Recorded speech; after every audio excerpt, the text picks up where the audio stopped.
Olá, bem-vindos, eu sou o professor Daniel Vícola, continuamos a falar sobre pronomes e chegou a hora de falarmos dos pronomes possessivos. Você se lembra deles? Sabe quem são? Então vamos testar os seus conhecimentos nesta videoaula. Vem comigo, olha a definição. Pronomes possessivos são aqueles que se referem às pessoas do discurso, indicando sempre a ideia de posse. Então eu pego algo e atribuo, numa relação de posse, a uma das três pessoas do discurso. Vejam os exemplos. Meu chapéu é vermelho. Vejam lá, ó, este meu pronome adjetivo, acompanha o substantivo chapéu e em relação a ele acrescenta qual ideia caracterizadora? Este chapéu pertence ao eu, pertence à primeira pessoa, não é isso? Meu chapéu é vermelho. O chapéu que pertence a este eu, a esta primeira pessoa, é vermelho. Posso ler o teu jornal? O que esse teu acrescenta em relação ao substantivo jornal? Teu jornal é o jornal que pertence ao tu, a segunda pessoa, não é isso? Então, se pertence ao tu, se pertence a ti, é o teu jornal. Aquela não é a sua mãe, Tom. Então, eu estou tratando o Tom por você, ok? Fazendo a concordância na terceira pessoa. Lembrando que o pronome você, se refere à segunda pessoa, mas concorda na terceira. Aquela não é a sua mãe, Tom. Então, o pronome possessivo na terceira, indicando a posse da mãe em relação ao Tom, ok? Nossa nova casa é linda. Nossa, se referindo à casa e atribuindo a posse da casa a quem? Ao nós, a primeira pessoa do plural. Então, pronome possessivo é isso. Bem simples a ideia, não é? Pronome que indica a posse, o pronome que atribui algo a uma das três pessoas do discurso. Quem são os pronomes possessivos? Será que você se lembra? Se não se lembra, nada de medo, nada de apuros, tá aqui uma tabelinha para você conferir junto comigo. Pronomes possessivos, vejam lá. Primeira pessoa do singular, meu. Segunda pessoa, teu. Terceira pessoa, seu. Primeira do plural, nosso. Segunda do plural, vosso. Terceira do plural, seu. Aí nós temos as variações de gênero feminino e as variações de singular e plural, ok? Então, pronomes possessivos são meu, teu, seu, nosso, vosso e seu, ok? Lembrando as variações de feminino, Então, masculino, feminino e daí singular e plural, ok? Estes são os pronomes possessivos. Preste atenção no que eu vou mostrar agora para você. Vejam lá. Pronomes pessoais, oblíquos, átonos, podem assumir a função de pronomes possessivos. Uai, como é que isso acontece, professor? Olha só o que eu vou te mostrar aqui nessa minha quarta coluna da tabela. Voou-me o chapéu. Vejam lá, voou-me o chapéu. O verbo voar é um verbo intransitivo. Se ele é intransitivo, isso significa o quê? Significa que ele não precisa de um complemento. O que eu acrescento, o que eu adiciono a esse verbo, será adjunto adverbial, ok? Voou-me o chapéu. Agora pare e pensa junto comigo. Pronome oblíquo desempenha qual função quando acrescido ao verbo? Desempenha a função de objeto, não é isso? Bom, se o pronome, se o verbo voar é um verbo intransitivo, o fato de ser intransitivo comunica o que a respeito dele? Que ele dispensa, que ele não precisa de objeto. Então tem alguma coisa estranha aqui, não tem? Voou-me o chapéu. Eu estou associando um pronome que normalmente tem função de objeto a um verbo que não pediu um objeto, que não precisa de objeto. Portanto, este me que aparece aqui não é o pronome oblíquo. Ele é um pronome possessivo disfarçado de pronome oblíquo. De fato, ó, quando eu digo voou-me o chapéu, é a mesma coisa de eu dizer que voou o meu chapéu, voou o chapéu que pertence a mim, que pertencia a mim, não é isso? Voou-me o chapéu é o mesmo que voou o meu chapéu. Por isso, a função sintática dele aqui, desse meu, vai ser a de adjunto, não é? E não a de objeto do verbo voar, que é, como eu mostrei a você, verbo intransitivo, certo? Olha os outros exemplos. Veja aqui o que eu tenho na sequência. Voou-te o chapéu. Mesmo verbo, mesma coisa. Voou o teu chapéu. Pronome possessivo disfarçado de pronome oblíquo. Voou-lhe o chapéu. Vejam lá. Voou o seu chapéu. De novo, ó, o pronome parece oblíquo, mas na verdade é um pronome possessivo. É um daqueles clássicos casos de parece, mas não é, ok?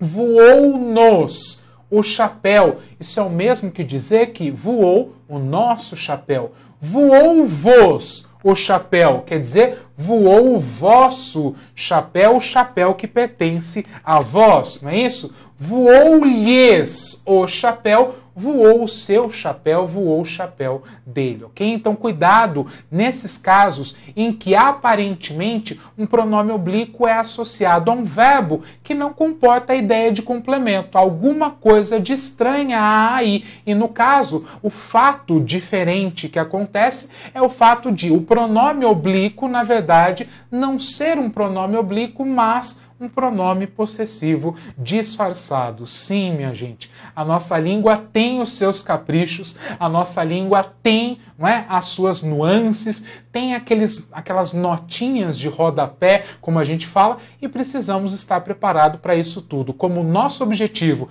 é oferecer a você a melhor preparação, não podia deixar de falar. Então, aparece por aí, aparece nas questões, e você agora, a partir de agora, já está apta a identificar, não é, esse fenômeno da transformação, na verdade, né, do camuflar. O pronome possessivo fica camuflado sob a forma de um pronome aparentemente oblíquo, certo?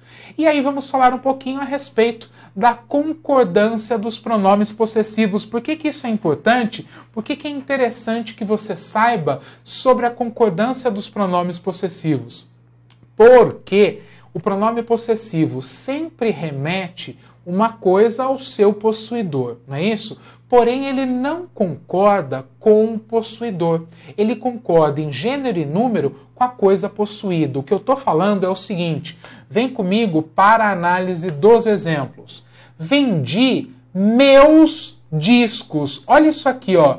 Meus discos. Eu sei que se eu estou utilizando o meu, não é? Quem é a referência de possuidor? É o eu, é a primeira pessoa do singular. Eu vendi meus discos. Agora, o pronome não me remete à pessoa, ele não teria que concordar com essa pessoa? Neste caso, não. Neste caso, o pronome possessivo faz a concordância com a coisa possuída, no caso, os discos. A palavra discos, substantivo masculino, plural, ok? O meus, pronome possessivo, também no masculino, também no plural, obedecendo, então, à concordância feita pelos pronomes possessivos. Segundo caso, vendi minha coleção. Vejam lá, de novo, ó, a referência continua sendo eu. Continua sendo a primeira pessoa do singular. Qual é a responsabilidade do pronome possessivo? Ele concorda com a coisa possuída. Coleção,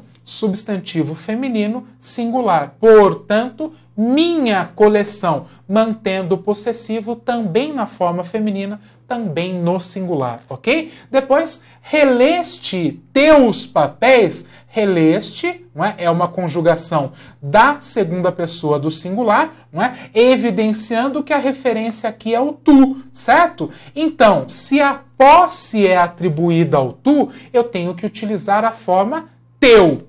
Agora, Para saber como concordar esse teu, eu tenho que olhar não mais para o possuidor, mas para a coisa possuída. No caso, papéis. Esse teus se refere a papéis. A palavra papéis, substantivo masculino plural. Portanto, o pronome possessivo concorda em gênero e número, ficando também no masculino, também no plural. No último caso, veja lá, releste tua prova, a referência continua sendo tu, por isso a justificativa para a forma teu, escolhida aqui, porém, para concordar, eu olho para quem está na frente, não é? No caso, o substantivo prova. Como é um substantivo feminino e singular, então o tua concorda também no feminino, também no singular. Como você vê, é bastante simples. Entendendo aí a dinâmica, não é, do comportamento do pronome possessivo em relação à coisa possuída e o possuidor, fica fácil identificar, fica fácil, por exemplo, identificar aqueles casos em que essa concordância não foi bem feita, em que essa concordância não obedeceu à norma gramatical. Tudo bem? Anote aí, pode ser também muito útil para a sua prova. E aí, algo a respeito do uso dos pronomes possessivos. Por que uso? Porque é sempre necessário entender a definição, ou seja, quem são, né? É necessário você conhecer quais são aqueles pronomes que pertencem àquela categoria e é necessário você entender o uso, não é tanto por meio da colocação, que é a posição que esse pronome vai ter na construção da oração, quanto as características específicas daquela classe de pronome dentro da oração. Então agora eu vou te mostrar quais são as características especiais, as características particulares dos pronomes possessivos na construção das orações em língua portuguesa. Vem comigo. Primeiro caso.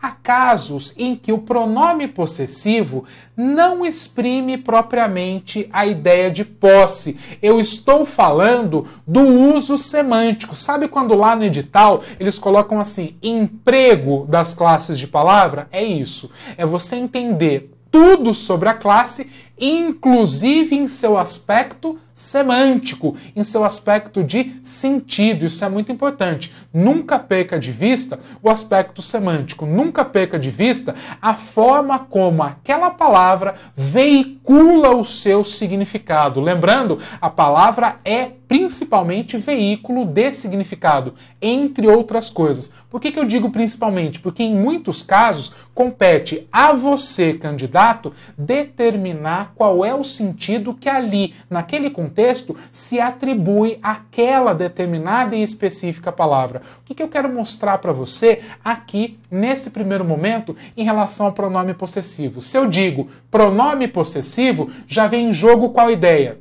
A ideia de posse. O que eu estou dizendo aqui no nosso primeiro item, referente ao uso dos possessivos, é que em alguns casos o pronome, ou aquilo que se parece a um pronome possessivo, não está sendo usado com o sentido de posse. Pode ter outros sentidos, pode assumir outros significados. Agora eu volto ao que eu estava te dizendo. Ele pode ser utilizado para indicar as ideias de aproximação, de afeto ou de respeito.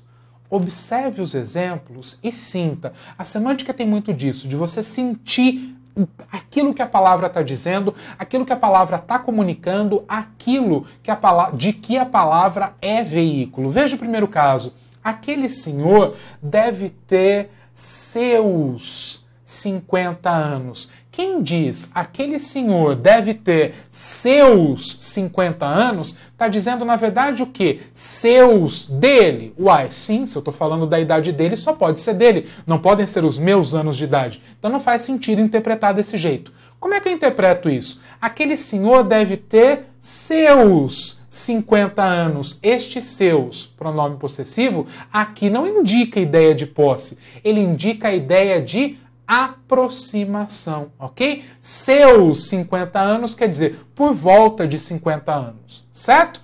No segundo exemplo eu tenho lá, meu caro rapaz, procure esforçar-se mais. Veja, ó, quando você diz para alguém, meu caro, minha cara, meu querido, minha querida, é meu no sentido de posse? A pessoa pertence a mim? Claro que não. Claro que o sentido não é esse. E quando eu penso semanticamente, eu estou pensando no sentido. Não é meu no sentido de posse, é meu num sentido afetivo. Quem diz meu caro, minha cara, meu querido, minha querida, não está apontando para uma relação de posse. Está apontando semanticamente para uma relação afetiva com esse interlocutor. Meu caro, minha cara, meu querido, minha querida, revela um tratamento afetivo, afetuoso. Já no último exemplo, vejam lá, o que é afeto em um outro determinado contexto pode se transformar numa forma respeitosa de trato com o interlocutor. Imagine que eu não estou agora falando mais com uma pessoa conhecida minha. Eu estou falando com uma pessoa desconhecida e eu me dirijo a ela nos seguintes termos: minha senhora, permita-me uma parte. Minha senhora, ó, de novo, é afeto? Não, eu não conheço, como é que vai ser afeto? Mas é uma forma de demonstrar respeito. Minha senhora, meu senhor, não é? Não havendo proximidade entre as duas pessoas, quem fala e quem é o interlocutor, eu vou admitir então que nesse caso, este possessivo também não revela a posse, ele revela uma ideia que é a ideia de respeito. Tudo bem? Próximo caso, vejam lá. Em muitos casos, a utilização do possessivo de terceira pessoa, o seu e todas as suas flexões, pode deixar a frase ambígua. O que é ambíguo? Aquilo que tem duplo sentido, não é isso? Lembra das aulas de semântica? Se não lembra, é só procurar no nosso canal lá a aula referente ao assunto semântico, ok? Ou seja, podemos ter dúvidas quanto ao possuidor. Olha esse caso. A professora disse ao diretor que concordava com sua nomeação. Opa, sua de quem? Dela, professora, ou dele, diretor? Eu não sei. Eu fico em dúvida, eu gero margem a uma situação ambígua. Eu não sei quem é a referência do pronome sua. Quer dizer, eu comprometo, não é, a veiculação da informação. Um meio, um método de solucionarmos o problema seria escrever o seguinte: a professora disse ao diretor que concordava com a nomeação dela. Quando eu uso o dela, fica claro que a referência é a professora. Ou então, posso escrever o seguinte: a professora disse ao diretor que concordava com a nomeação dele. Não é isso? E dele quem? Dele agora, o diretor. Ok? E aí eu desfaço a ambiguidade. Agora, isso só aconteceu, isso só deu certo porque as referências têm gêneros diferentes. Uma é masculina, a outra é feminina. Agora, se eu tiver duas referências do mesmo gênero, a simples substituição do seu ou do sua por dele ou dela não vai dar conta do recado. Quer ver? Se eu dissesse, a professora disse à diretora que não concordava com a nomeação dela. Dela quem? Diretora ou professora? Eu continuo sem saber. Então, nem sempre a simples troca do seu, não é, pelo dele ou dela vai solucionar a ambiguidade. Nesses casos, o que eu faço, professor? Você vai ter que dar um jeito de reconstruir a oração, não é? Deixando claro para quem a lê ou para quem a ouve qual é a referência correta esperada para o pronome. Aí é um daqueles casos do se vira nos 30, né? Procure aí um jeito, procure aí um caminho de tornar essa informação clara ao seu interlocutor. Tudo bem? Terminamos aqui então os pronomes possessivos. Aguardo você na nossa próxima videoaula. Um grande abraço e até lá!